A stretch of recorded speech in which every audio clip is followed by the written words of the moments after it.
Innal hamdalillah nahmaduhu wa nasta'inuhu wa nastaghfiruh wa na'udzu billahi min sururi anfusina wa min sayyiati a'malina man yahdihillahu fala mudhillalah wa man yudlil fala hadiyalah wa asyhadu an la ilaha illallah wahdahu la syarikalah wa asyhadu anna Muhammadan abduhu wa rasuluh. Allahumma salli wa sallim wa barik wa an'im ala nabiyyina wa habibina Muhammad wa ala alihi wa ashabihi wa man tabi'ahum bi ihsanin ila yaumiddin. Amma ba'd. Fa ya ayyuhal hadirun jemaah Masjid An-Najiyah yang dirahmati oleh Allah Subhanahu wa taala, bapak-bapak dan juga para santriwati dan juga para ustazat yang dirahmati oleh Allah Subhanahu wa taala. Marilah kita kembali bersyukur pada Allah Subhanahu wa taala atas nikmat yang diberikan oleh Allah kepada kita semua. Alhamdulillah, kita masih diberikan kesempatan oleh Allah Subhanahu wa taala untuk menunaikan kewajiban kita sebagai hamba Allah, yaitu menegakkan salat fardu maghrib secara berjamaah. Dan tentunya kita berharap Allah Subhanahu wa taala memberikan ganjaran pahala yang besar atas setiap amal ibadah yang kita kerjakan. Kemudian banyak sekali nikmat yang lain yang juga telah diberikan oleh Allah Subhanahu wa taala, baik itu nikmat tersebut kita minta kepada Allah ataupun Allah berikan walaupun tidak pernah kita memintanya. Kaum muslimin, selawat serta salam marilah kita berikan, kita doakan kepada Nabi kita Nabi Muhammad sallallahu alaihi wasallam. Kita berdoa kepada Allah agar tercurah untuk Nabi kita Nabi Muhammad sallallahu alaihi wasallam. Allahumma salli ala Muhammad wa ala alihi wa ashabihi wa man tabi'ahum bi ihsanin ila yaumiddin. Dan juga semoga selawat serta salam kita diberikan untuk istri-istri Nabi, keluarga Nabi, anak keturunan Nabi, para sahabat, para tabi'in dan tabi'ut tabi'in, serta orang-orang yang terus berpegang teguh di atas sunnah Nabi sallallahu alaihi wasallam.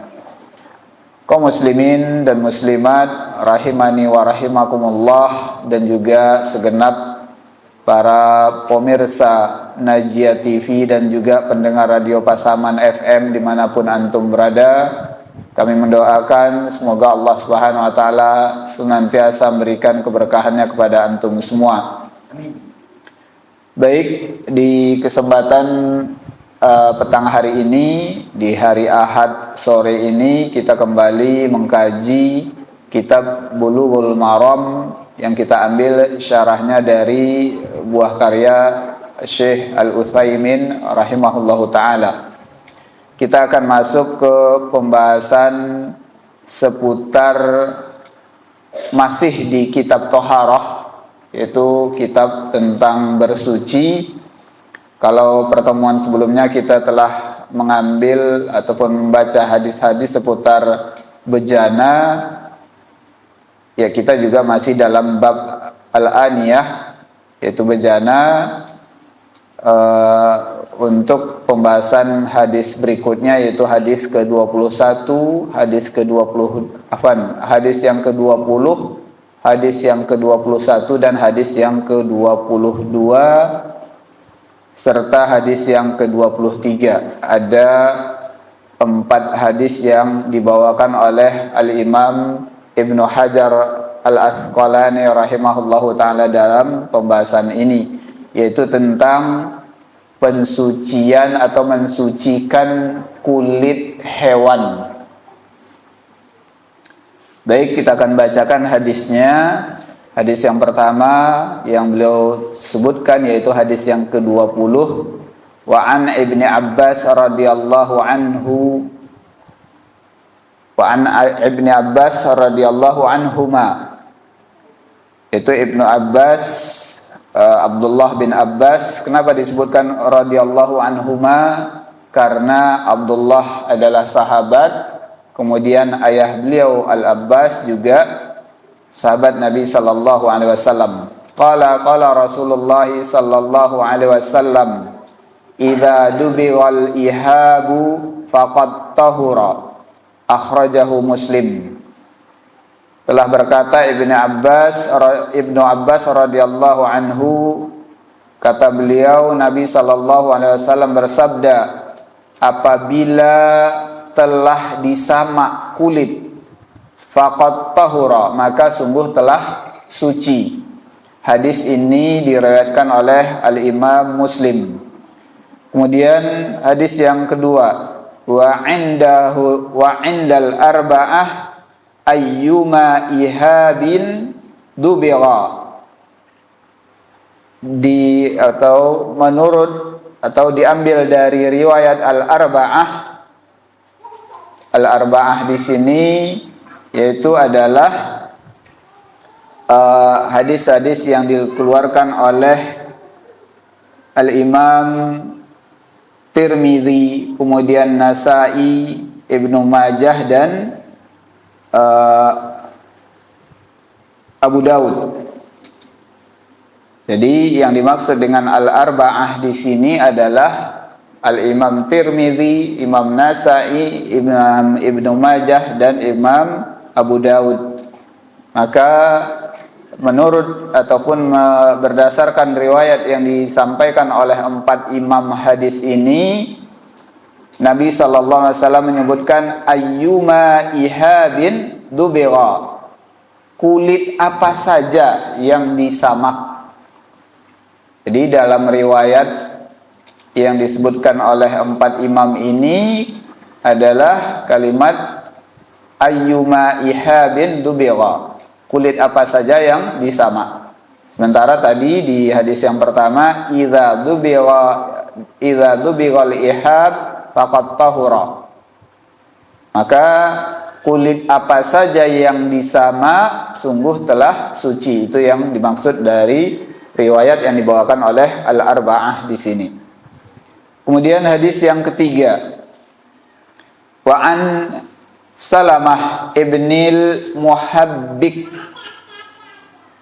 radhiyallahu anhu qala Rasulullah sallallahu alaihi wasallam, telah berkata Nabi sallallahu alaihi wasallam, dibawu juludil maitah tuhuruha, dibawu juludil maitah tuhuruha, menyamak kulit bangkai itu adalah cara pensuciannya.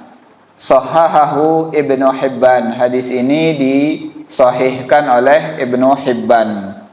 Kemudian hadis yang selanjutnya, hadis yang keempat yang disebutkan oleh Al-Imam Ibnu Hajar Al-Asqalani dalam kitab Bulughul Maram ini, wa an Maimunah radhiyallahu anha qalat marra Rasulullah sallallahu alaihi wasallam bisyatin yajurrunaha faqala law akhadhtum ihabaha faqalu innaha maitatun faqala yutahhiruhal ma'u wal qarat, akhrajahu Abu Daud wan Nasa'i.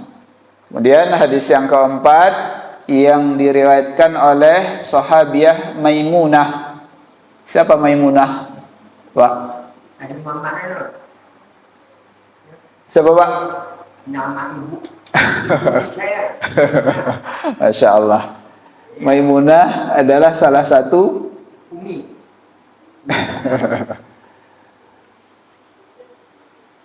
Baik. Maimunah itu adalah salah satu nama istri Nabi sallallahu alaihi wasallam. Baik, disebutkan bahwasanya Nabi sallallahu alaihi wasallam melewati bisyatin, lewat di hadapan seekor kambing. Yajurrunaha, waktu itu para sahabat atau manusia atau ya para sahabat waktu itu menyeret seekor bangkai kambing. Tujuannya menyeret di sini ada yang disebutkan oleh pensyarah nanti adalah dibuang gitu. Faqala, kemudian Nabi sallallahu alaihi wasallam bersabda, "Lau akhadtahum ihabaha." Kenapa? Atau ya, kalau seandainya kalian ambil saja kulitnya, kata Nabi sallallahu alaihi wasallam. Faqalu innaha maitatun. Kemudian para sahabat mengatakan, sesungguhnya kambing ini adalah bangkai. Kata Nabi, kok tidak diambil aja kulitnya? Kemudian para sahabat menjawab, ini bangkai ya Rasulullah gitu. Kemudian Nabi SAW berkata, faqala yutahhiruhal ma'u wal qaratu. Wal qaradu. Bangkai atau kulit bangkai tadi bisa disucikan dengan air dan qarad. Qarad itu kalau di dalam bahasa kitanya disebut dengan daun salam. Hadis ini diriwayatkan oleh Imam Abu Daud dan Nasa'i. Baik Bapak Ibu dan para akhwat, para santriwati yang dirahmati oleh Allah Subhanahu wa taala, kita akan lihat penjelasan tentang pembahasan dari 4 hadis yang telah kita bacakan tadi. Hadis-hadis ini bercerita ataupun menyampaikan ataupun memberikan pelajaran kepada kita tentang mensucikan kulit hewan. Maka kalau kita berbicara tentang kulit hewan yang halal, itu sudah jelas bahwasanya kulitnya juga suci, tidak ada permasalahan. Yang jadi permasalahan adalah kulit hewan yang tidak halal untuk dimakan, atau kulit hewan yang boleh dimakan namun hewannya sudah menjadi bangkai, tidak disembelih. Kalau ditanyakan Bapak Ibu ataupun saudara-saudara yang dirahmati oleh Allah Subhanahu wa taala, bangkai yang boleh dimakan apa saja? Sebagaimana yang sudah kita bahas pada pertemuan sebelumnya. Bangkai ikan dan belalang. Tapi kalau kulit bangkai yang halal kulit bangkai yang suci apa saja? Kulit bangkai yang suci atau bangkai yang suci apa saja? Kalau tadi bangkai yang halal pertanyaannya, kalau sekarang bangkai yang suci. Beda tak Pak? Ya. Bangkai yang halal dengan bangkai yang suci. Kalau yang halal kan dia kalau dibaca bismillah dia mati. Kalau bangkai itu kan kita kagak tahu dia matinya. Iya Pak, sekarang pertanyaannya yang bangkai aja Pak. Oh bangkai. Ya, kalau tadi kan pertanyaannya bangkai yang halal ikan dan belalang. Kalau bangkai yang suci ada 3 Pak. Pertama bangkai ikan, bangkai belalang, dan bangkai satu lagi. Bangkai manusia Pak. Suci gitu. Maka untuk 3 jenis ini tentunya kulitnya tidak dipermasalahkan karena suci. Yang kita permasalahkan atau yang bicarakan dalam hadis-hadis ini adalah kulit hewan yang mati sudah menjadi bangkai gitu. Baik Bapak Ibu dan saudara-saudara yang dirahmati oleh Allah Subhanahu wa taala, ada beberapa permasalahan yang didapatkan ketika kita membahas permasalahan ini. Ya, pertama, kalau kita lihat dari hadis yang disampaikan oleh Nabi Sallallahu Alaihi Wasallam, bahwasanya kalau kita kumpulkan dari 4 hadis ini, Nabi sallallahu alaihi wasallam menyebutkan bahwasanya kulit bangkai itu akan menjadi suci kalau telah disamak. Disamak di sini beda ya Pak ya, dengan disamak pensucian najis berat. Yang jilatan anjing misalkan, itu kan disamak juga dalam bahasa Indonesianya, yaitu dicuci 7 kali, salah satunya dengan tanah, atau cucian yang pertamanya dicampur dengan tanah. Maka kalau kita lihat hadis ini untuk mensucikan kulit bangkai ini, tadi hadis yang pertama Nabi sallallahu alaihi wasallam menyebutkan idza dubighal ihabu faqad tahura, apabila telah disamak kulit maka sungguh telah suci. Kemudian hadis yang kedua ayyuma ihabin dubigha, apa saja kulit yang udah disamak. Yang ketiga dibawu juludil maitah tuhuruha, menyamak kulit bangkai itu adalah proses pensuciannya. Kemudian yang terakhir, ketika ada bangkai kambing yang diseret oleh para sahabat tadi, maka kata Nabi yutahhiruhal ma'u wal qaradu, maka kulit bangkai kambing itu bisa disucikan dengan air dan daun salam.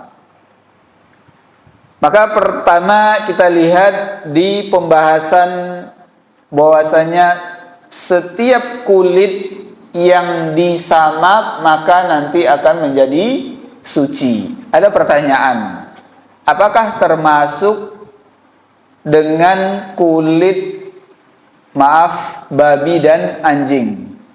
Kemudian yang kedua, apakah termasuk kulit hewan-hewan buas? Maka kalau untuk bangkai yang hewan tersebut adalah hewan yang boleh dimakan namun matinya tidak disembelih, maka ini disebut dengan bangkai.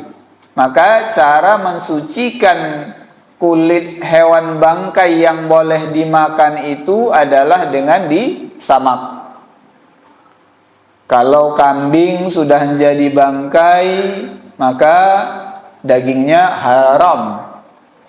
Tapi boleh manfaatkan kulitnya asal dengan cara disamak. Disamak itu diapakan, Pak? Dipisahkan antara daging-daging yang masih menempel di kulit itu, dilepas gitu. Caranya tadi kata Nabi sallallahu alaihi wasallam dibersihkan dengan air dan juga ditambah dengan daun salam katanya. Ini prosesnya yang mungkin biasa digunakan di zaman Nabi sallallahu alaihi wasallam.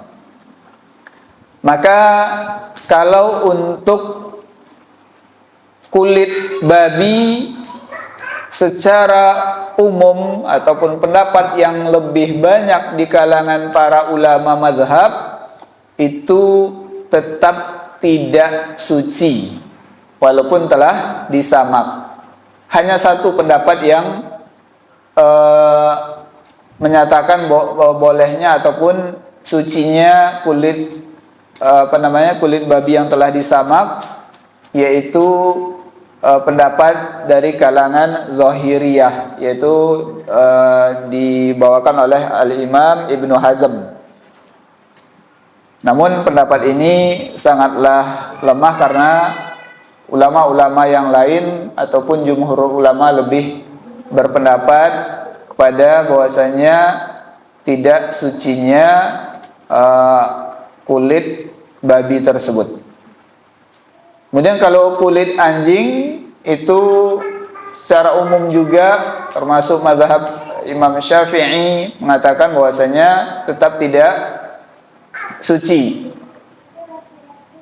kecuali pendapat dari kalangan mazhab Hanafi yang menyatakan bahwasanya untuk kulit anjing itu boleh ataupun suci setelah dilakukan pensamakan terhadap kulitnya. Kemudian untuk kulit hewan-hewan buas, maka pendapat yang lebih kita ambil adalah bahwasanya kulit tersebut suci setelah disamak. Namun para ulama sepakat untuk tidak boleh digunakan dalam keperluan kita sehari-hari.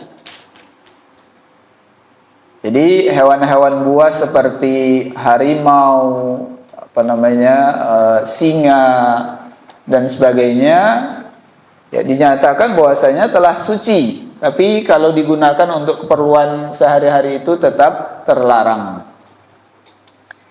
Kemudian kaum muslimin yang dirahmati oleh Allah Subhanahu wa taala, kalau kulit buaya gimana, Pak? Kulit buaya hewan buas dia.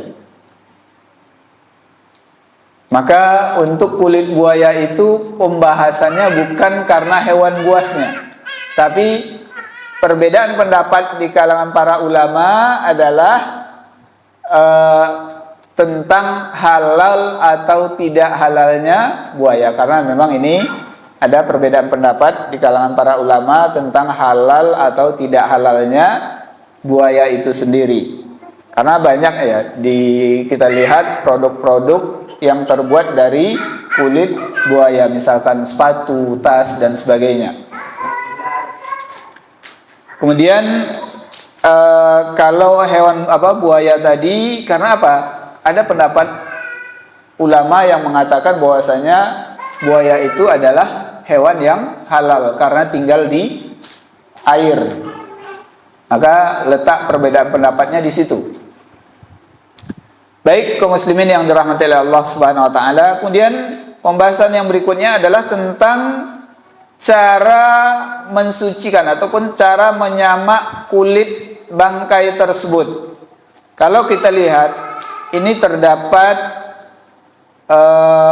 di dalam hadis yang keempat yang kita bacakan tadi, yutahhiruhal ma'u wal qarazu. Bisa disucikan dengan air dan daun salam, kata Nabi sallallahu alaihi wasallam. Maka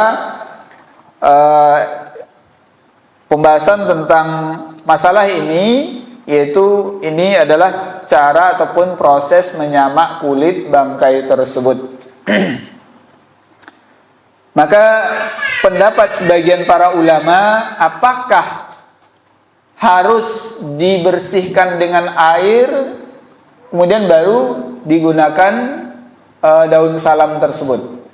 Maka pendapat yang lebih kuat adalah harus dibersihkan dengan air. Artinya apa?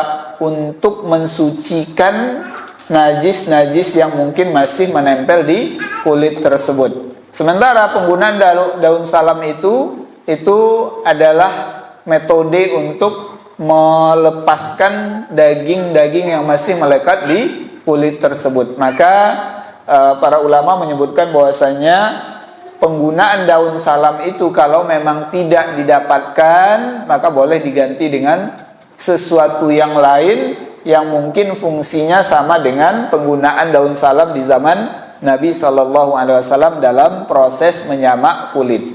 Jadi kalau memang hari ini ada cara lain yang digunakan oleh manusia untuk menyamak kulit tanpa menggunakan daun salam juga diperbolehkan.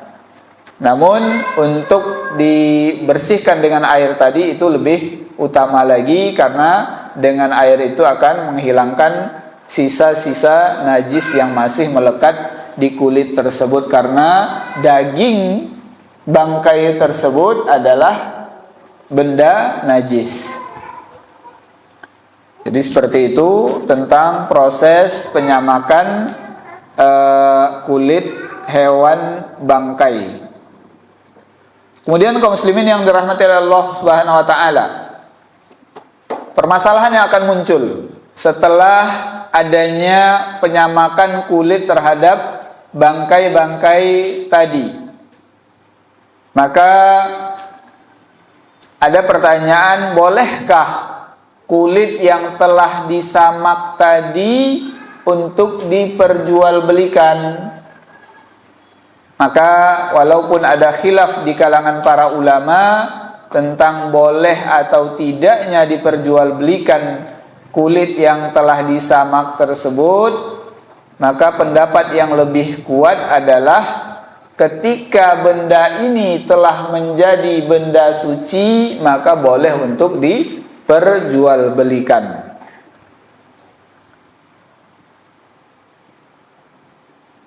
Kemudian kaum muslimin yang dirahmati oleh Allah Subhanahu wa taala. Proses penyamakan kulit tentu setelah disamaknya kulit bangkai tersebut akan digunakan oleh manusia untuk keperluannya sehari-hari. Maka kalau kita lihat di zaman dahulu, kulit itu ada yang digunakan untuk pakaian ataupun untuk sajadah atau karpet, atau bahkan ada yang digunakan untuk penampung air atau untuk menyimpan air. Maka kalau memang sudah dilakukan penyamakan dengan sempurna, maka boleh untuk kita gunakan untuk keperluan-keperluan yang disebutkan tadi. Baik itu untuk digunakan sebagai pakaian dan segala sesuatu yang melekat sebagai aksesoris manusia, ataupun digunakan sebagai karpet, atau digunakan sebagai tempat penyimpanan makanan ataupun minuman. Kalau zaman dahulu, salah satu yang digunakan untuk menyimpan menyimpan air adalah dengan kulit. Jadi ada kayak suatu tempat, wadah yang digunakan untuk penyimpanan air itu terbuat dari kulit. Maka kalau seandainya telah selesai penyamakannya dengan sempurna, boleh untuk digunakan untuk keperluan tersebut, bahkan boleh digunakan untuk keperluan ibadah seperti wudhu dan sholat. Misalkan air yang ditampung dengan menggunakan tempat penyimpanan air yang terbuat dari kulit yang tadi sudah atau berasal dari bangkai kemudian disamak, maka air yang berada di dalam wadah tersebut boleh digunakan untuk berwudu. Atau kulit yang tadinya berasal dari bangkai tersebut kemudian disamak, maka boleh untuk dijadikan sajadah ataupun tempat kita melaksanakan ibadah sholat.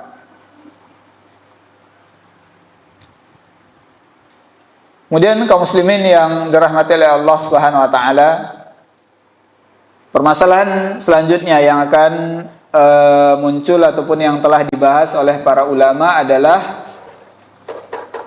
pertanyaan, bolehkah kulit yang telah disamak tadi untuk dimakan?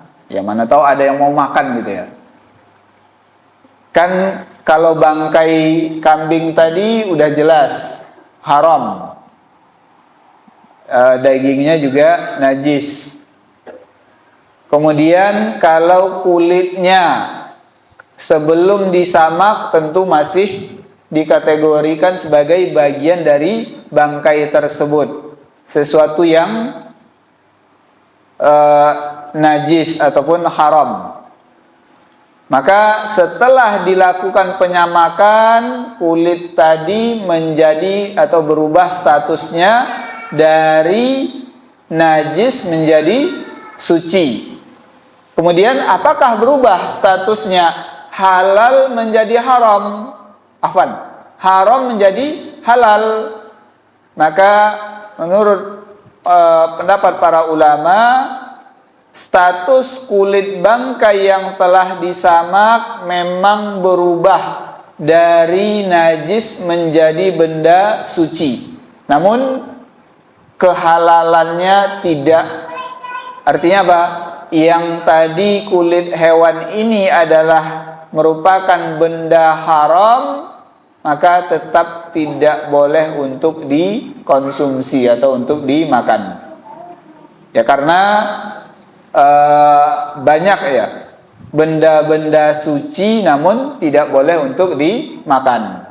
Contoh misalkan benda-benda yang seperti sabun ataupun benda-benda yang lain itu kan suci, namun tentu tidak boleh untuk dimakan. Atau misalkan kotoran hewan yang boleh dimakan dagingnya, kotoran ayam, kotoran kambing, itu kan sebagian para ulama mengatakan bahwasanya itu adalah benda-benda yang suci, namun tetap tidak boleh untuk dimakan. Maka status kulit yang telah disamak walaupun telah berubah dari benda najis menjadi benda suci, namun tetap tidak boleh untuk dimakan kulitnya. Karena kita ketahui bahwasanya setiap najis itu adalah haram dan tidak setiap yang haram itu najis. Ya seperti itu Pak ya, kaidahnya. Setiap najis itu haram, tapi tidak setiap yang haram itu najis. Atau ya seperti itu kaidahnya. Baik kaum muslimin yang dirahmati oleh Allah Subhanahu wa taala. Kemudian pembahasan selanjutnya yang dibahas dalam keterangan tentang pembahasan hadis ini,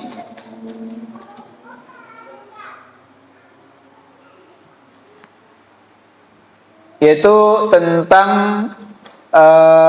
hewan-hewan yang tidak boleh untuk dimakan. Sebagaimana yang tadi telah kita sebutkan, bahwasanya termasuk hewan-hewan yang tidak boleh dimakan itu bisa disamak kulitnya dari benda najis menjadi benda suci, kecuali untuk anjing dan babi. Kita ambil pendapat yang lebih kuat bahwasanya kedua kulit hewan tersebut tidak suci walaupun telah dilakukan penyamaan sebagaimana penyamaan terhadap kulit hewan yang lain.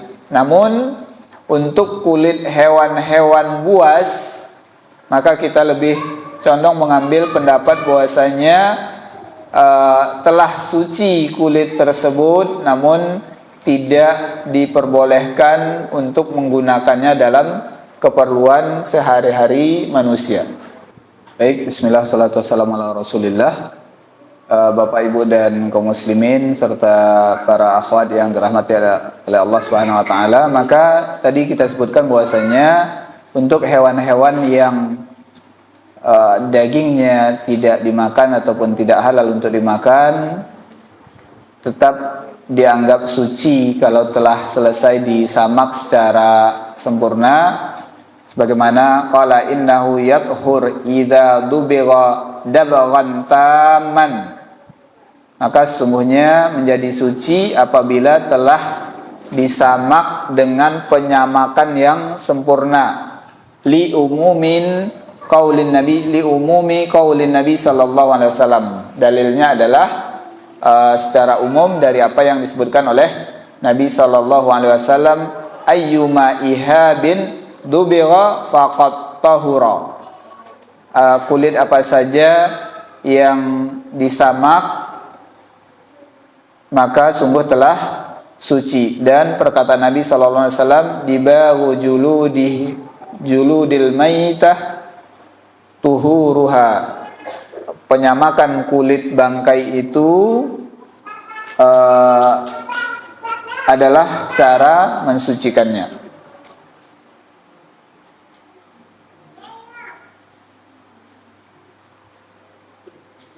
Baik kaum muslimin yang dirahmati oleh Allah Subhanahu wa taala, itu pembahasan tentang beberapa hadis seputar menyamak kulit hewan ataupun bangkai.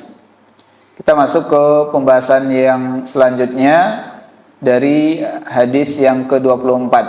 Pan Abi Sa'labah Al-Husaini qala qultu ya Rasulullah inna bi ardi qaumi ahli kitab fa afatakulu fi aniyatihim qala la ta'kulu fiha illa alla tajidu ghairaha faghsiluha wa kulu fiha muttafaqun alaih.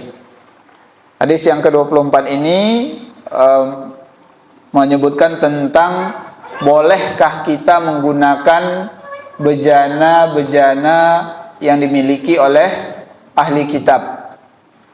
Kemudian hadis yang berikutnya, wa an Imran ibni Husain anna Nabiya sallallahu alaihi wasallam wa ashabahu tawaddau min mazadati imraati musyrikah muttafaqun alaih fi hadisin tawilin.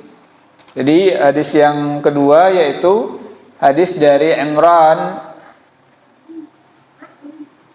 yang mana Nabi SAW dan juga para sahabat berwudu dari air ataupun berwudu dari air yang dimiliki oleh seorang wanita musyrik. Maka kita lihat hadis yang pertama, bahwasanya sahabat ini berkata kepada Nabi SAW, sesungguhnya kami tinggal di negeri ahli kitab.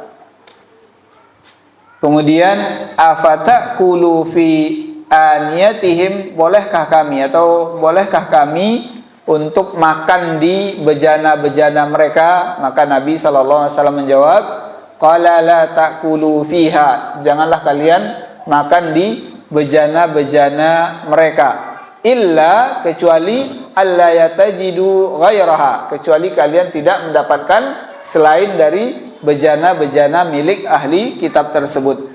Maka kalau seandainya tidak didapatkan, kata Nabi, faghsiluha, maka cuci dulu, kata Nabi, wa kulu fiha, setelah itu barulah makan di bejana tersebut. Kemudian kaum muslimin yang dirahmati oleh Allah Subhanahu wa taala, dalam syarahnya Syekh Al-Utsaimin membahas tentang ahli kitab. Tentu mungkin kita sudah mendapatkan pelajaran tentang ahli kitab di pembahasan-pembahasan yang lain, bahwasanya yang dimaksud dengan ahli kitab di sini adalah orang-orang Yahudi dan orang-orang Nasrani. Karena kedua kelompok orang ini disebut dengan ahli kitab. Allah telah menurunkan kepada mereka dua kitab suci, yaitu Taurat dan Injil. Taurat diturunkan kepada Nabi Musa alaihissalam dan para pengikutnya dari kaum Bani Israel. Walaupun setelah itu ada perubahan-perubahan yang dilakukan oleh orang-orang ahli kitab tersebut. Kemudian Injil diturunkan kepada Nabi Isa juga untuk Bani Israel. Kemudian kaum muslimin, di sini juga Syekh Al-Utsaimin membahas tentang bolehnya seorang laki-laki muslim menikahi wanita ahli kitab, baik dari kalangan Yahudi ataupun Nasrani. Namun seorang wanita muslimah tidak boleh dinikahi oleh laki-laki Yahudi ataupun laki-laki Nasrani. Ini penjelasan yang dibawakan oleh Syekh Al-Utsaimin sebelum membahas tentang hadis tadi.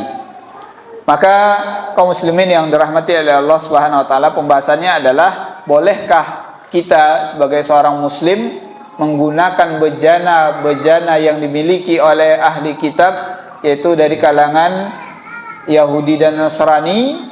Maka di sini tadi Nabi sallallahu alaihi wasallam, janganlah kalian makan dengan bejana-bejana mereka kecuali tidak kalian temukan atau tidak kalian dapatkan lagi bejana-bejana yang lain selain milik orang-orang Yahudi dan Nasrani tersebut. Kemudian Nabi juga mensyaratkan sebelum digunakan sebaiknya untuk dicuci terlebih dahulu.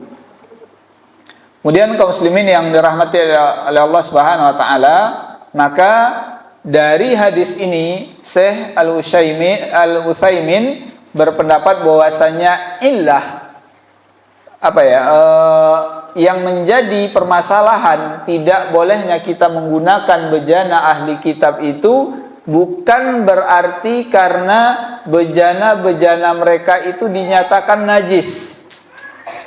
Namun ilahnya adalah pada tidak bolehnya campur baur antara kita dengan ahli kitab tersebut, termasuk dalam urusan penggunaan bejana.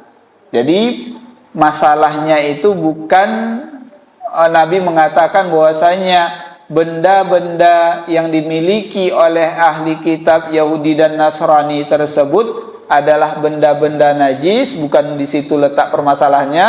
Namun larangan Nabi agar kita tidak terlalu campur baur ataupun terlalu akrab dengan orang-orang ahli kitab tersebut dalam kehidupan keseharian, termasuk dalam penggunaan bejana-bejana yang mereka miliki.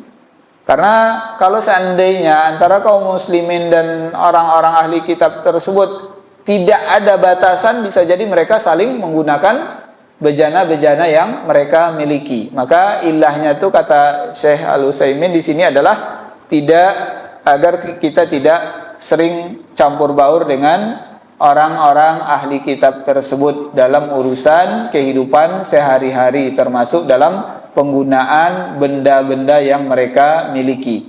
Bukan dinyatakan bahwasanya benda-benda mereka itu disebut dengan benda-benda najis. Sebagaimana tadi yang disebutkan oleh Nabi, kalau seandainya kalian tidak mendapatkan bejana yang lain, maka silahkan digunakan, namun dengan syarat dicuci terlebih dahulu. Kemudian kaum muslimin yang dirahmati oleh Allah Subhanahu wa taala, di hadis yang kedua disebutkan tadi bahwasanya Nabi sallallahu alaihi wasallam berwudu dari air yang dimiliki oleh seorang wanita musyrik. Maka pembahasannya di sini adalah bahwasanya kemungkinan kulit yang digunakan oleh wanita musyrik tersebut telah dilakukan penyamakan sebelum digunakan sebagai tempat wadah penyimpanan air. Maka kembali lagi kepada hadis yang sebelumnya tadi yang kita bahas, bahwasanya kalau seandainya kulit hewan, ya kan kemungkinan besar hewan-hewan yang disembelih ataupun yang dimakan oleh orang-orang musyrik itu kan hewan-hewan yang tidak dibacakan nama Allah pada penyembelihannya, berarti dinyatakan sebagai bangkai. Nah, kalau memang hewan tersebut adalah bangkai, kemudian kulitnya ingin digunakan sebagai tempat wadah penyimpanan air, kalau seandainya telah dilakukan penyamakan secara sempurna, maka boleh digunakan air yang ada ataupun air yang disimpan dengan kulit bangkai tersebut. Maka begitu juga dengan kulit ataupun wadah tempat penyimpanan air yang dimiliki oleh wanita musyrik tersebut. Maka oleh sebab itu Nabi sallallahu alaihi wasallam dengan para sahabatnya radhiyallahu anhum menggunakan air tersebut untuk berwudu. Kaum muslimin yang dirahmati oleh Allah Subhanahu wa taala, maka dari dua hadis ini kita dapatkan pelajaran bahwasanya bejana-bejana, barang-barang perkakas-perkakas yang dimiliki oleh orang Yahudi dan Nasrani itu tidak dinyatakan najis. Namun permasalahannya adalah agar kita tidak bermudah-mudah dalam bermuamalah dengan orang-orang Yahudi dan Nasrani, sehingga kita menjaga diri untuk tidak saling menggunakan bejana-bejana yang mereka gunakan. Mungkin demikian yang dapat kita sampaikan pada pertemuan kali ini. Mudah-mudahan dari hadis-hadis yang dituliskan oleh Al-Imam Ibnu Hajar dalam kitab Bulughul Maram ini kembali dapat kita bahas, kita bacakan, dan mudah-mudahan menjadi ilmu yang bermanfaat bagi kita semua. Jazakumullahu khairan atas segala perhatian, mohon maaf atas segala kekurangan. Aqulu qouli hadza astaghfirullah li wa lakum astaghfiruhu innahu huwal ghafurur rahim. Wassallallahu ala nabiyyina wa habibina Muhammad wa ala alihi wa sahbihi ajmain. Assalamualaikum warahmatullahi wabarakatuh.